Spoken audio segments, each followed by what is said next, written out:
Very rarely does one movie pull the trick of having two perfect villains in it, where most movies struggle to give us even one great villain. Puss in Boots: The Last Wish said, why not give you two? And somehow, it worked brilliantly. You've got Jack Horner, a walking cartoon of capitalist greed. Loud, petty, and irredeemable. You're not gonna shoot a puppy, are you, Jack? Yeah, in the face. Why? Then there's Death. Quiet, elegant, terrifying. A villain so good, he doesn't need a monologue, just a whistle.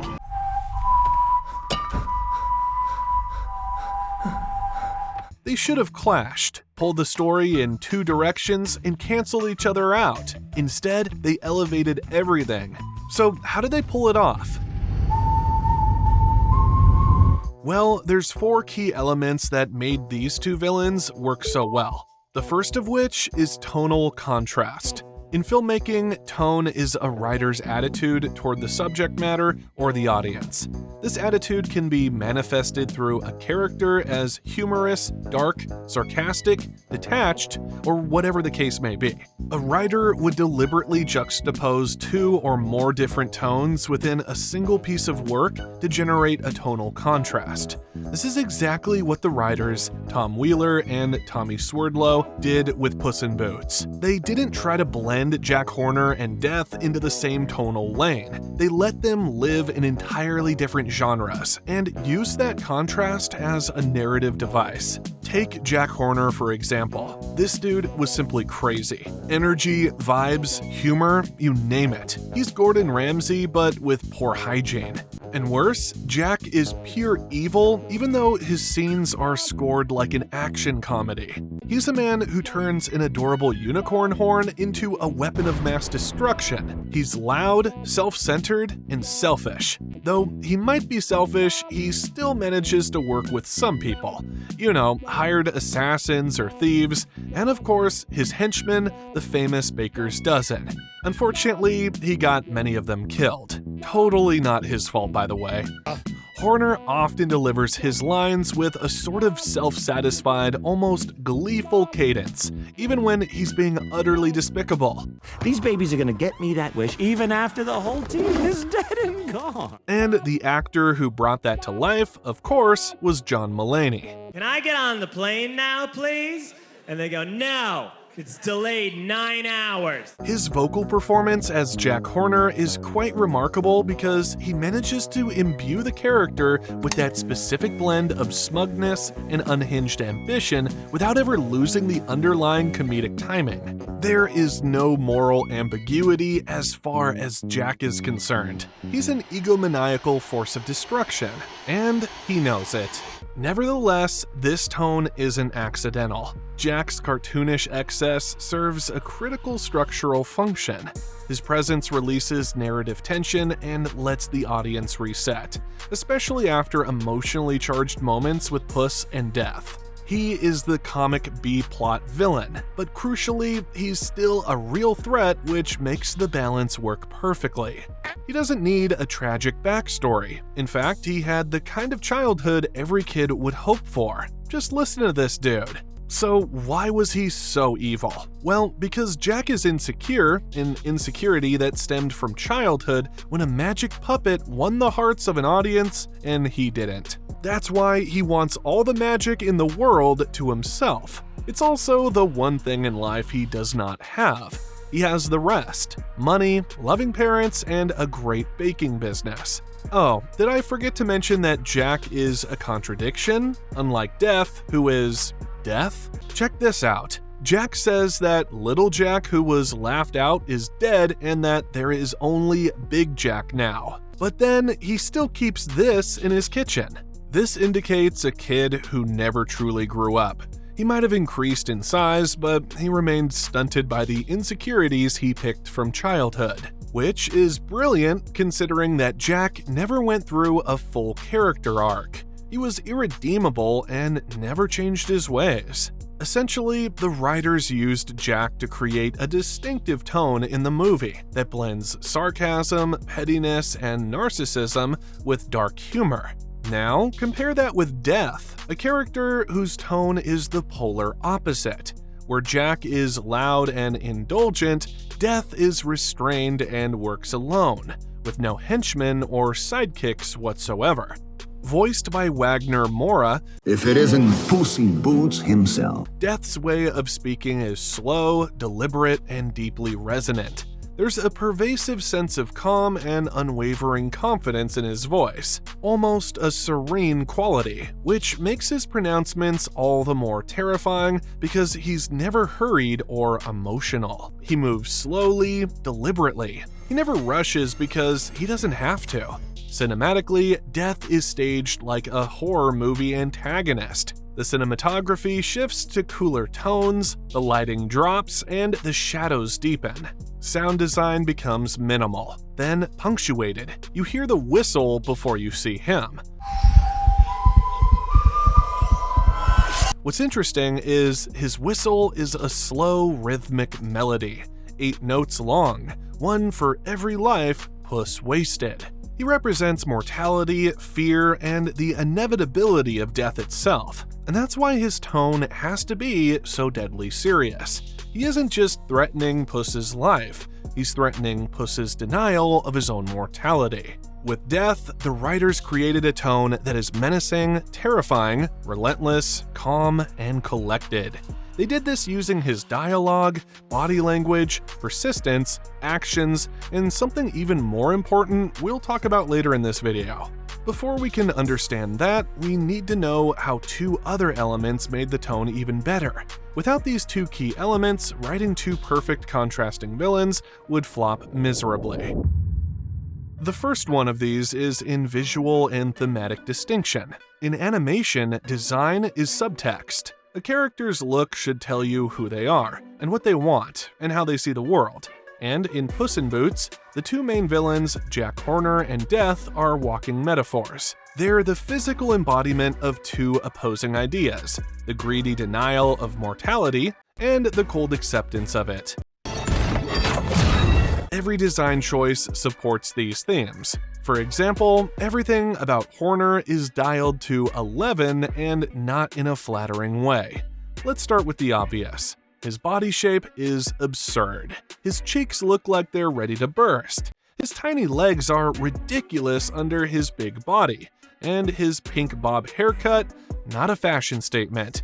It looks like it's permanently stained from years of headfirst dessert diving. And then there's his thumb, which we have met before. But darn it, we need to see it again. It is maroon colored from constantly sticking it into pies, a grotesque callback to the nursery rhyme that still defines him. Even his wardrobe overcompensates. A regal purple jacket, a clashing pink tie, and a pair of pointy leather boots. He dresses like someone trying to cosplay importance. But the most telling object is his bag. This Mary Poppins-style sack of magical artifacts overflows with enchanted items he barely understands. Like Jack, the bag is loud, saturated, and comically big. But all that noise hides the hollowness. Get it? Jack even calls the bag bottomless. This represents Jack's themes of greed, denial, and arrested development. Basically, he's what happens when someone refuses to grow and tries to fill the void with more. In contrast to Jack's clutter, Death offers clarity. His color palette? Muted grays, black, silver, with only his eyes burning red like coals in snow. Death is a wolf that wears a tattered black cloak and looks more like an executioner than a villain. The creator chose a wolf because, according to folklore by the Brothers Grimm, wolves were the personification of fear. However, animating Death still needed genius craftsmanship that stuck. His face is elongated, mask-like, alien, predatory, and emotionless. Every part of him is sleek, sharp, and frictionless. There are no wasted lines, no fat, no excess. He doesn't carry a bag of tricks, he carries 2 sickles, simple, symmetrical, and efficient. When he moves, he doesn't bounce like Jack. He's majestic and confident. When he speaks, it's mostly quiet. When he fights, it's clean. Visually, Death is a void, the thing that swallows legends whole. He's a wolf representing judgment and the consequence of living recklessly. He and Jack are designed to pull Puss apart. Jack tempts him to double down on the myth. Death forces him to strip it away. And the brilliance of their design is that we know all this without a single line of exposition. The moment they appear, the audience gets it, or at least they're supposed to. This is what visual storytelling should do. It should let the audience feel the theme before they're ever told it. However, you can have all the right visuals in place, but if you don't get this next key element right, you're doomed. In fact, this is the most important one when writers try to write two perfect villains in one movie. Jack and Death are opposites in every sense. Loud versus silent. Chaotic versus composed. Artificial versus elemental. But they both serve a different role in the protagonist's journey. Puss must stop pretending to be invincible and finally learn how to live. A good villain challenges the hero and demands a drastic change in him or her, or even it. And when you have two villains, they better not be stepping on each other's narrative toes. Puss in Boots handles this with precision because Death and Jack don't just challenge Puss, they divide the emotional labor. Death is chasing him because Puss wasted 8 lives like they were disposable income, and now the bill has come due. He is the manifestation of mortality, the physical embodiment of a truth Puss has refused to face. You don't have infinite lives. You die like everyone else, eventually.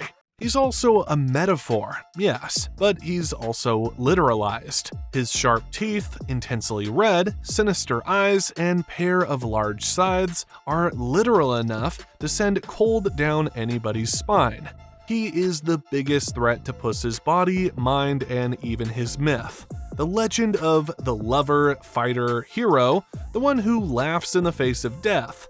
And that's why Death only appears when Puss's internal mask starts to crack, such as after he realizes he's on his last life. During the panic attack in the forest, Puss faces his past lives, in the climactic moment when Puss chooses to face him without the wish. Lives flashing before your eyes. And then there's Jack Horner, who is basically Puss's voice of indulgence. He's what Puss might become if he ignored everything Death tried to teach him. Think about it, Jack is all ego and no growth. He collects magical artifacts because he wants to own everything. He doesn't value magic, he commodifies it just like Puss once commodified his own legend. Jack is what Puss would be if he kept running, if he refused to change, if he doubled down on the myth, cashed in his legacy, and ignored every consequence along the way. When Death says, "You're not special," Jack screams, "I'm the most special." Luckily for Puss, he realizes this before it's too late and gets to face both villains head on. You can think of the villains as two sides of a psychological journey. Death is Puss's reckoning, and Jack is his regression. Puss has to survive Death, but he also has to reject Jack. In storytelling terms, this is called doubling, when two characters represent paths the hero could take. Death is the villain Puss learns from, and Jack, he's the one Puss rises above.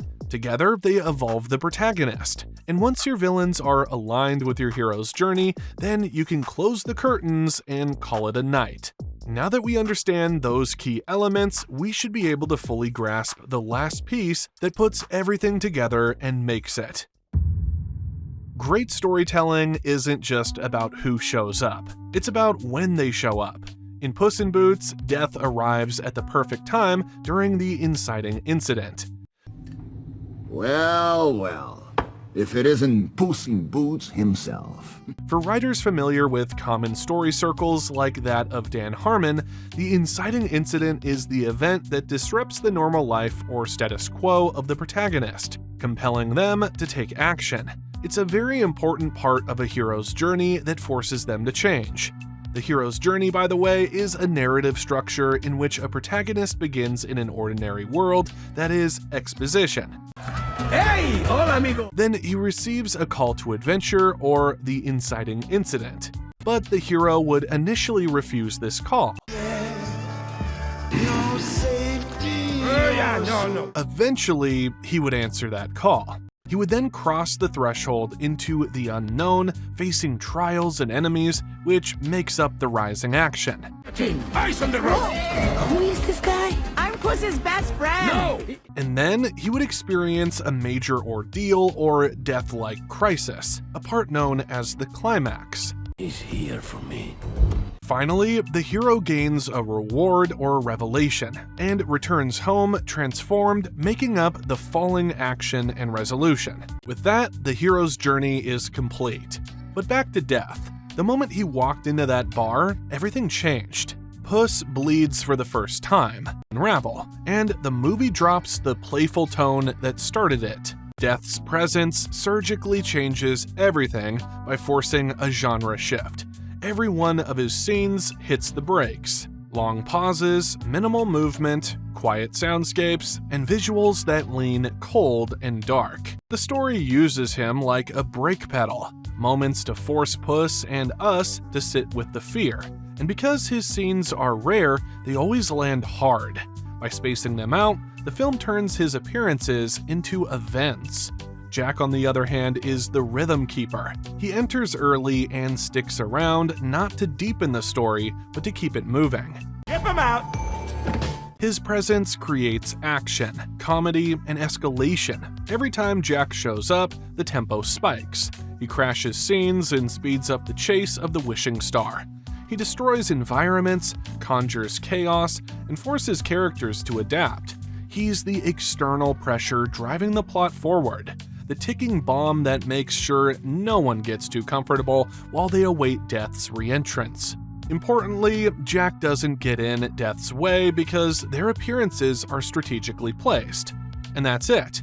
The placement of each villain isn't random, but rhythmic. It's like breathing. You hold your breath when Death appears, dreading the fate of Puss every time. But then you can finally release your breath with the arrival of Jack. I mean, the guy is dangerously unstable, but you can still manage a few laughs and sighs. That contrast becomes the film's structural engine, a push-pull of tone and tension that keeps the audience emotionally engaged without fatigue. And that's how you prevent villain fatigue. If Death were on screen for 30 minutes straight, we'd be numb. We'd also stop seeing him as a real threat and become bored. If Jack dominated the whole movie, we'd stop taking it seriously. By rotating their energy, the film stays fresh. Never too silly, never too grim. It's not just smart pacing, it's a precise way of deploying villains, because when you control when your villains appear, you control how your audience feels. Compare this to The Amazing Spider-Man 2, a textbook case of tonal dissonance caused by overstuffed villainy. On one side, you have Electro, an anxious, overlooked loner who tragically becomes a villain.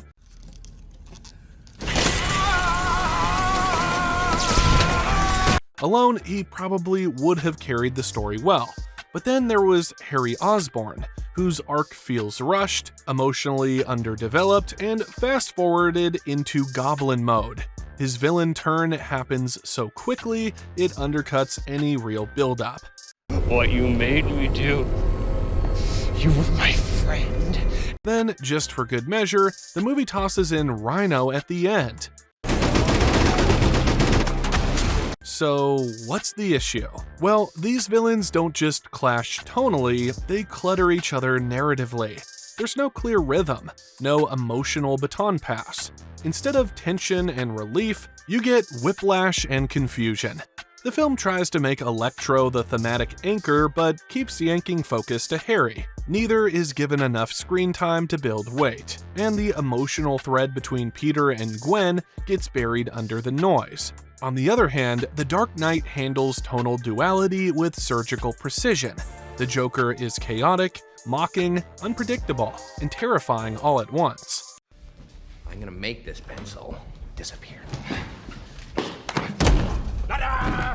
While Harvey Dent is grounded intellectually and driven by purpose and a sense of justice. The film uses their contrast to escalate, with Joker being the escalator of evil, including manipulating Harvey into a vengeful maniac.